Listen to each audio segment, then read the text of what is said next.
So in 1956, there was a little movie called The Ten Commandments.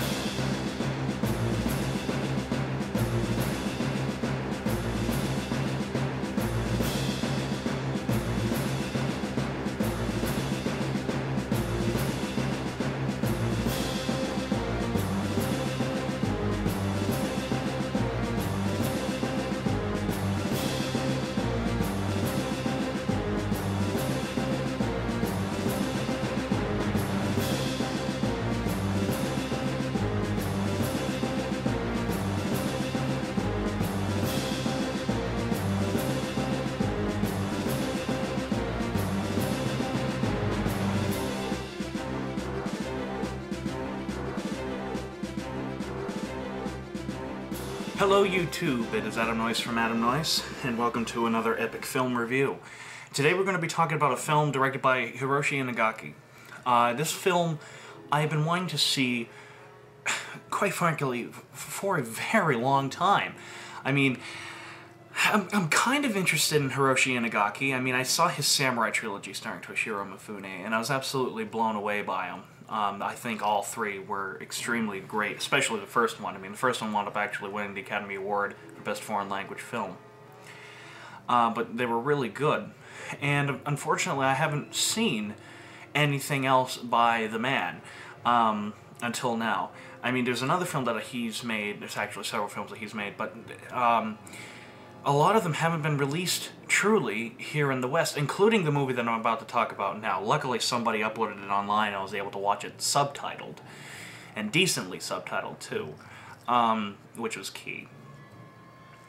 And I can tell you right now that I genuinely think that Hiroshi Inagaki,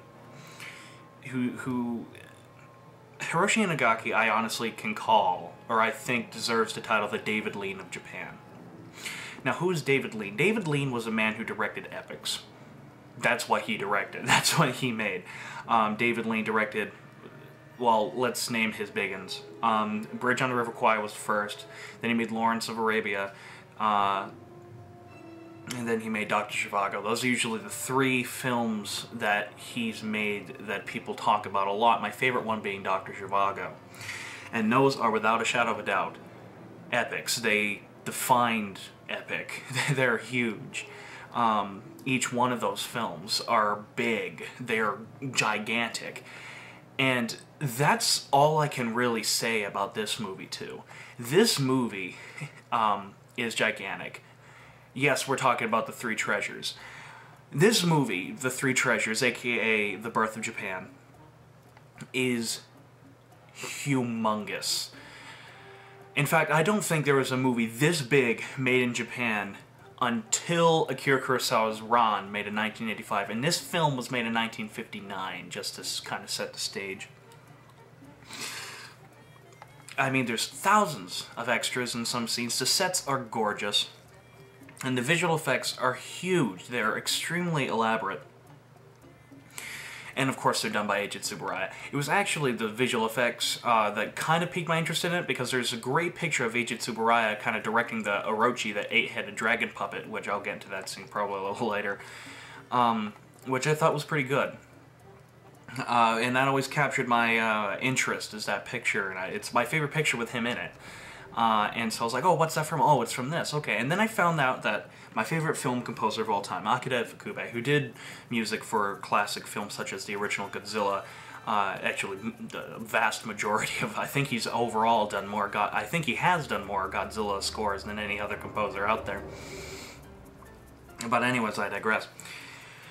But he did the music for this, and it turns out that Akira Ifukube worked with Hiroshi Inagaki an awful lot. Apparently they got along.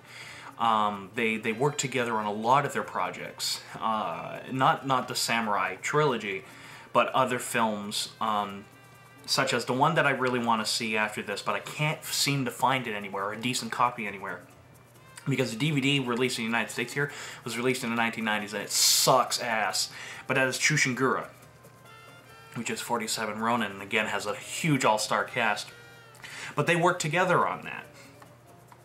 And they've worked together several times, not just on those two films.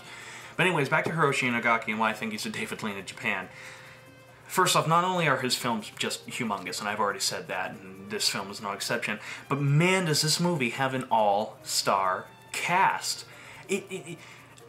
I literally felt like I was watching The Longest Day all over again, because I was having so much fun picking out who I recognized. So, of course, we got Toshiro Mifune. We've got Akihito Hirata, and actually a pretty big role in this film. Takashi Shimura in an absolutely fun role where he's just this bad guy that's so hilariously over the top. It's so much fun seeing Takashi Shimura, this normally kind of laid back guy in his movies, including Godzilla and Seven Samurai, and all those films where he's usually playing a scientist or some sort of elder samurai. Here he's just hamming it up, and it was hilarious seeing him here. We got Kumi Mizuno, who is definitely a regular Godzilla actress. They have Akira Kubo's in it. Akira Takarada has a cameo. I mean, this movie is huge. It's the who's who of Japan, and there's a couple of reasons why I think this film was made. There's a couple of reasons. There's a couple of reasons why this film was made. I don't think this is why it was made. No ifs, ands, or buts. If you watch it and look at the time period around it, reason number one is because this was Toho's 1000th picture. This was their 1000th motion picture, and they pulled no stops. Like, this movie was like full-on expensive. Like, there was no shortage of cash flow into making this film. Oh my. And it shows. A lot of it shows, not just in the actual sets built that Hiroshi Inagaki filmed in, but the visual effects that Eiji Tsuburaya spearheaded. And something else I just want to say, I'm going to be praising Eiji Tsuburaya a lot in this video, but note that it wasn't just him. And a lot of people, me included, for the longest time, thought that he did everything. He really didn't. He was a special effects director. He basically was just pulling the team along, or he was keeping them together, which takes a lot of strength. It does. Don't think I'm knocking him at all. In fact, I'm actually praising him for being able to do that and being able to pull such great things off. Oh wow. I mean, just watch the film. I can't say that enough. Just watch this film. I know it sounds like I'm praising it, but I do have some big issues with the film, but we'll get into that a little later on. But the other reason why this film was made, and I was reading it up on Wikipedia, and I was reading it up on IMDb, and I have the IMDb page pulled up right here, and this is basically Japan's call to Cecil B. DeMille's 1956 film, The Ten Commandments, which was a biblical epic, and a phenomenal biblical epic. And let's look at it. I mean, it is. I mean, that was actually the most successful movie released in Japan that year. It wasn't a Japanese film that took that. It was The Ten Commandments. And rightfully so. The Ten Commandments is an absolutely gorgeous film. It's huge. It's got an all-star cast. Yul Brynner, Charlton Heston, Vincent Price. All these magnificent actors. And this, of course, is literally, I can't help but feel, but Japan's call to that. And I mean, let's look at it this way. Who is widely considered the Clint Eastwood of Japan? It's Toshiro Mifune. Toshiro Mifune has that title. I mean, he very much plays those same kind of roles. Arguably, actually he did. He played these roles before Clint Eastwood did. So technically we should say that Clint Eastwood was the Toshiro Mifune of the West, but I digress. But who could kind of fit that kind of sex symbol that Charlton Heston had? Toshiro Mifune. I mean, Toshiro Mifune was like the key actor in Japan at this time, and remained to be the key actor right up through the 60s. And this film is so huge on him. I mean, he plays like he plays the basic hero of Japan, Yamato Takeru, who you know, is basically like Japan's Jesus, if I could put it bluntly. Granted, I don't really know the backstory behind this all too well. I'm basically just going off the movies, so if I like something in this, or if I dislike something in this, and you're like, oh, well, it actually happened in the mythology, please forgive me. Excuse me. I don't really know Japanese mythology as much as I think as much as I really want to.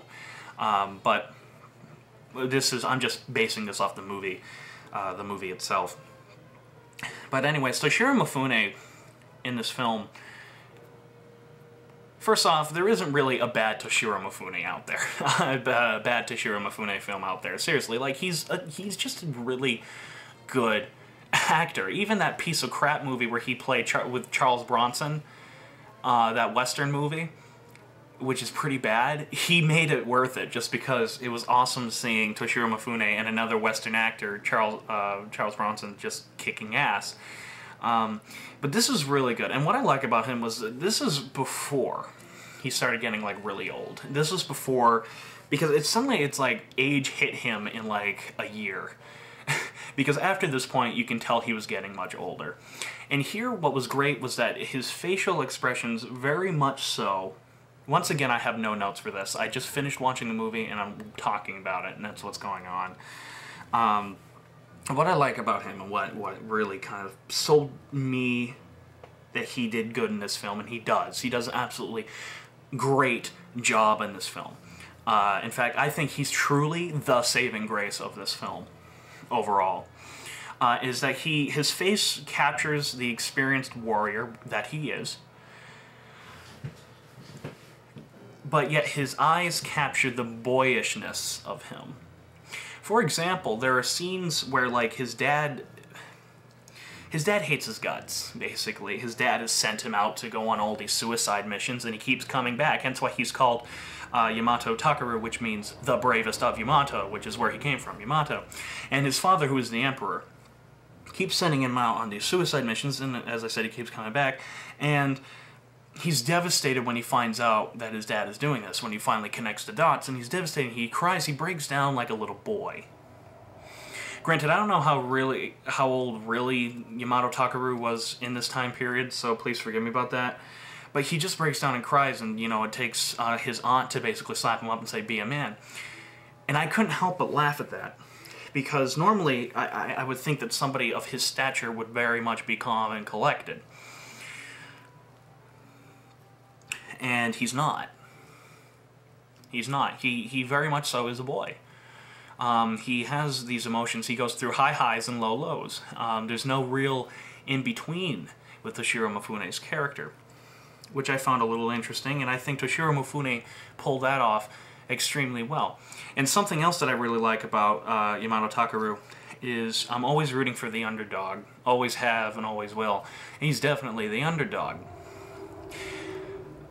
I mean, this is something that Japan kind of cherishes even today, and I do know this, is they do root for hardships. They believe that hardship makes you stronger. And that's definitely Yamato Takaru in a nutshell, isn't it? I mean, if you watch the film, which I hope you do, you notice that he just gets shit thrown at... Yamato Takaru gets shit thrown at him all the time. All the time. Let's look at it first. At first, he discovers he's wrong, and all he had to do was talk with them, all of these bad guys, and no, he just slaughtered them, which makes him feel bad. Then he finds out that the girl that he's been kind of falling in love with, Ochibana, I think her name is. Yeah, Ochibana. We discover that she can't love him because she can't love him because she's sworn her virginity to God or whatever was going on. A little confusing, but she can't fall in love with anybody. She made an oath for that. And then he gets sent out because he hates his parent, or his dad hates him, and his dad sends him somewhere else. And then, to cheer him up, his aunt lies to him, which I actually thought was a genuinely good thing for her to do. I literally did. But she hands him the sword that came out of Orochi's tail, and this bag of flint that he's only to open when he really needs it, when he's really in danger. And that gives him and she says that it was given to him by his father. And that basically gives him the motive to go through with his mission. Which really, it was a lie. And then he discovers that that was a lie. And then he has like a bajillion assassination attempts against him, which all fail. He just goes through so much shit. But yet he prevails, doesn't he? He pulls through. I mean, spoiler alert, he dies at the ending. I mean, that's how the story ends. Well, he doesn't really die, because he gets, like, resurrected into, like, this bird thingy, which I thought was actually really beautifully well crafted. But, you know, he does physically, in his human form, dies. And it is sad to see him have to go through that, because you genuinely like him. He's a flawed character. I mean, this isn't like... Let's be honest, this isn't like Charlton Heston from the Ten Commandments, where Moses is perfect. No. No, this is a human character. Flat out, this is a human character. He hasn't been sent by, really, God or anything. This is just a human trying to do what he feels is best. And he has a really kind heart. He does. The first mission that he gets sent out on, he brutally murders Takashi Shimuro's character, who I already praised earlier, but he dresses up like a woman, which was hilarious. Toshiro Mifune dresses as a woman. Yeah, that's funny. After that, he gets in this sword fight with that guy's brother, and he ultimately kills him, but before he kills him, he finds out that if all he had to do was talk to them, and he would have killed his brother for him, and it wouldn't have been all this bloodshed. Now let me add some context with that. Earlier on in the thing, or in the film, there's a scene where that same brother goes to Toshiro Mifune, and Toshiro Mifune refused to see him in a very arrogant manner, and all the guy wanted to do was talk. He did. All he wanted to do was talk. And because he didn't agree with what his other brother, who was running the clan, I forgot what its name was off the top of my head, so please forgive me, but he was the guy running the clan, and he didn't agree with him. And he felt that Toshiro Mifune was going to be that guy to finally get him to say, I've had enough, and actually take over. Because he was a decent human being, this younger brother. But no, Toshiro Mifune refuses to see him, and because of that, he killed him. And he feels terrible because of that, so he returns home a changed man. And so if you notice from that point out, his outlook on how he handles things is almost completely different. He's no longer that hot-headed kid that went out and killed the guy. Now, he very much is diplomatic. He rather goes and talks and makes friends with people. For example, at the base of Mount Fuji, there is this other clan run by the guy who is a regular Godzilla actor. He played he played General Shindo in King Kong vs. Godzilla. He also played the captain from Atragon. That guy. He's an awesome actor. I love seeing him in anything, especially military type. He just fits that perfectly. But here, he's already bent. He's been contacted by people of the Yamata clan to kill Toshiro Mifune's character, Yamata Takaru.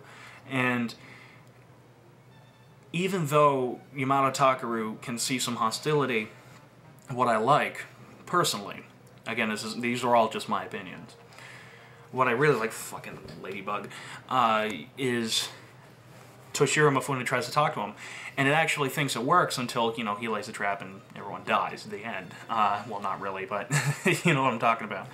An epic sword fight ensues. So what's really cool about this film is that there's almost no plot to the film at all. There really isn't. This film is nothing but character stuff, for the most part. I mean, it's a series of stories that kind of come together in this 3-hour-long film, and which is something that might get a lot of you watching the film if you haven't already. It is very long. But I'll probably get into that a little later if I remember. However, this is almost purely a character-driven story. There's almost zero plot to this movie. And it didn't need to be, because you're so enthralled with all the characters, especially like Akihito Hirata's character is, and the army that's been going with Toshiro Mifune's character is wonderful, how loyal they are to him, and they have good reason to, because he treats them all very well. He treats them all as equals. And they will fall to him to the end of the world. In fact, the final battle scene, which is beautifully choreographed, by the way, absolutely beautifully shot. They form a wall to protect him, and they all get slaughtered with arrows as Toshiro Mifune's character manages to escape. It's a beautifully and kind of sad scene, and Akira Fukube's music definitely matches the feeling of what is going on, in my opinion, very well. Also, something to note about the music, I can't praise it enough, but this music has hardly any military marches in it at all. In fact, all the music is almost all... Well, he almost did the Miklos Rozsa approach to it. Akira Ifukube grew up in an area that was very backwards. He grew up in a place that was very interested in the old Japan, so he kind of always had this fascination with classic Japanese music, or ancient Japanese music.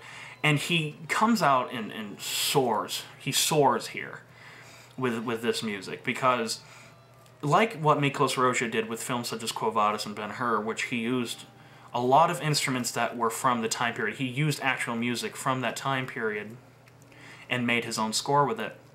That's what Akira Ifukube did here. He basically looked at a lot of the type of music that people would play during this time period that Yamato Takeru existed, and he took that and made the music score, and it works beautifully. I can't really say anything bad against this soundtrack, except if you're wanting to listen to some of those rousing military marches that Akira Ifukube is mainly known for. Don't listen. You're probably going to be a little bit let down by the soundtrack because there aren't really any here. There is some really epic battle music though during the battle scene. Towards the end of the movie, though. I enjoyed listening to that track a lot. Anyways, I digress. But yeah, there's a lot of decent characters in here. I'm going to talk about the movie's length right now, and I'm going to start getting into the negatives, because really Toshiro Mifune and a lot of the kind of side characters are truly the saving grace of this film. And it sounds like all I've been doing is really praising this film. I'm going to get into some of the negatives here. The movie is 3 hours long. Now, for an epic, that's not very long. First off, you know if it's an epic if it has an intermission, and this movie has an intermission, so I was like, yay! Anyways, but if a movie's long, it's long. But what bugs me is if a movie's long and it bores me. And this movie bored me. There are several parts in this film that I'm like, why is that there? There's no need for it there. It's just filling space to make this movie feel longer. And that's a problem for me. For me, personally. That's a problem. Some people could say it's for character development. But no, a lot of the scenes that I felt should not have been there were the flashback scenes talking about the creation of the world. Sure, that's really interesting from the guy who's interested in world religions. That's interesting. However, that doesn't make it good. Because if you cut a lot of those scenes out... Actually, you know what? I'm going to go this far. If you cut all of those scenes out, the movie wouldn't be any different. At all. I mean, there's no need for them to be there. And there's this one that just drove me up the wall. I was actually falling asleep during the scene when I was watching it. There is one scene, or one part of the film, it's an entire section of the film, that's talking about how the sun god got angry at her brother, and she disappeared, and just threw the earth into darkness for a while, and they all made her laugh to come back out and stuff like that. Who cares? It has nothing to do with Yamato Takeru, really. I just don't understand the significance of it. Why did that have to be there? Sure, there might be some allegory telling Toshiro Mifune's character to, you know, lighten up and see some good sides of life, even though all this shit's getting thrown at him, but you could have just said that, and just by having this old lady it's this old lady that keeps telling these stories over and over and over again throughout the film. You could have just had her explaining it, and you could have cut the scene literally over half its length. But no, they show it, and the dance sequence that goes on in that part goes on and on and on and on. For the record, it seems like every movie that's considered an epic has some sort of elaborate dance scene in it. I mean, let's look at it. Cleopatra, Ben-Hur, Quo Vadis, 55 Days of Peking, fucking Heaven's Gates, every fucking movie, Titanic, every epic has like this elaborate dance scene in it. This film not just has one elaborate dance scene, it has like, I swear to God, it must have about 20. And they go on, and on, and on, and on, and on, and on, and I'm like, yeah, the music's cool, But why? You could have had that here, sure, but you could have literally at least chopped the scene in half. And they didn't. It just went on and on and on. Sure, everything looks pretty. You want to show off the sets and everything like that. But you gotta know when you're gonna go too far. And unfortunately, I don't know this. I mean, this is easier said than done, right? I'm just a guy bitching in front of a camera. But it does. It just... it bored me. It seriously bored me.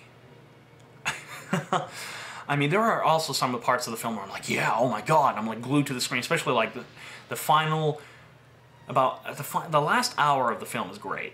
The last hour of this film was great. No more flashbacks, no more anything. It's just focused on Yamato Takaru, and I'm like, yeah, this is what I'm interested in.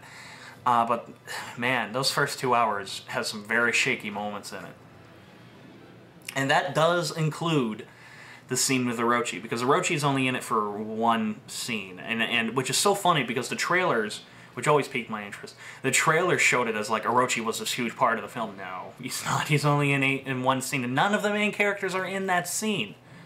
None.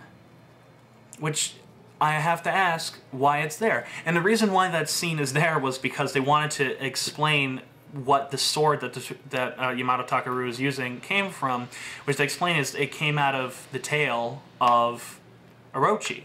A god took it from after killing Orochi, made that sword, or took that sword from Orochi and used it, and that's the sword that Yamato Takaru was using.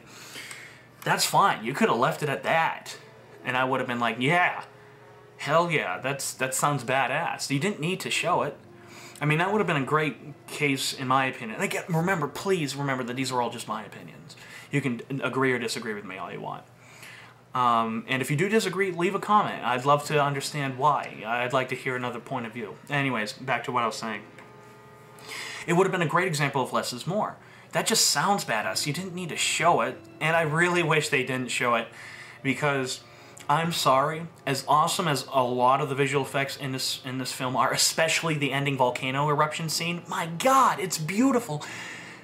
This scene, it made me laugh. It made me laugh almost hysterically how bad Orochi is in this film. I mean, it's just terrible. And I do admire a little bit of that giant prop tail that they made. That was actually really impressive. However, it was so stiff that it just looked kind of pathetic. It did. I was like, oh, well, at least they tried. I can at least give them credit for trying. But the overall puppet for Orochi the Eight-Headed Dragon is so bad. You can clearly see the wires. I mean, they're there as fucking plain as day. It's just so bad. It looks... These are like the most, like, the heads move. The heads only move up and down like this. And I'm like, oh my god, this is so bad. It is also funny to note that the heads on Orochi the Eight-Headed Dragon look suspiciously like Ghidorah's heads that would come out like 5 years later. Interesting bit of trivia. And then Toshiro Mifune interacting with it is terrible. I mean, it's awful. He's clearly swatting at nothing. It's like the camera's almost positioned too far back, and it's like he's swatting at nothing, then all of a sudden it'll cut to one of the heads, like, bleeding. And I'm like, he didn't cut anything. He didn't touch anything. I mean, it's there in plain shot. There is zero contact made. It's really bad. And that's not the only visual effect in the film that's, like, really bad. There's this one... Oh, man. There's this one where that same guy who fights Orochi kills this horse. And first off, the horse that you see that's a real horse, and then the horse you see when he kills it and throws it down onto the people praying is a different horse completely. 2, it's way smaller, and 3, it looks awful. It's just so bad. And when it falls, you can clearly see the wire it's hooked to, controlling its movements on the way down. It's awful. It looks terrible. I'm like, really, Tsuburaya, you and your crew couldn't do one more take of that? Really? You gonna look that horse over anymore? Granted, at least they didn't actually kill a horse like they did in Cannibal Holocaust, but it just looked terrible. And then there's like this other thing. There's a boar. They're hunting a boar. And it looks terrible. It just looks so bad. It's just like boom, boom, boom, boom, boom, boom, boom, boom. It looks. To be honest, I think it looks a little bit worse than the one in Frankenstein Conquers the World, because there's a boar in that movie too, and I'm pretty sure it's the same boar. They actually use the same prop in this one because it's clearly a miniature. They didn't actually have a real boar. But what made it interesting in Frankenstein Conquers the World was that they were able to double project, or able to integrate live action actors with that miniature boar. Here it's just they cut back and forth with Yamato Takaru running and that boar. And it is pretty bad looking. It is really bad looking. But then, of course, there's scenes like when the storm hits the ships, and it looks fantastic. It looks absolutely beautiful. And again, the scene with the volcano erupting at the end of the movie, beautiful. It looks really cool. It is interesting that I find that a lot of these visual effects that are in this film, it felt like Eiji Tsuburaya almost perfected here, but he used them in different movies. For example, the lava that comes out clearly was the same stuff that he used from Rodan, when Rodan kicks the bucket, and when Mount Aso erupts. And then, of course, there's this great water spout that happens that is clearly reminiscent of... There's a scene on the Mysterians where that same thing happens. But here it's been perfected, and I want to just applaud some of the visual effects here anyways, because when the lava is rushing down, first off, it's over actual footage. It's over, like, they actually put a camera up here, this is a real field, and they projected the lava over it, and at first it was like, oh no, this is going to look bad, and it didn't. It looked really freaking good. And what sold it for me was that if you watch it carefully, right before somebody gets burned alive by the lava, and as the lava tramples over them, if you look at it, it probably only lasts like 3 or 4 frames per person. But if you look at it, it's almost like they rotoscoped the person with flames. And of course they couldn't really rotoscope back then. I mean, it was something similar to rotoscoping, but it was something different. But that added a level of realism to it, because all of a sudden you see them almost like burst into flames for like 3 frames before... Burst into flames for 3 frames before the lava ran over them. And I was like, that's cool. It looks cool. And it really sold me. And then the other one was when the water comes rushing over this lake that's there. What's cool about that was that in the Mysterians, it is pretty terribly done. I mean, it itself looks good. The miniatures and everything looks good, but then all of a sudden they integrated it a lot in the Mysterians over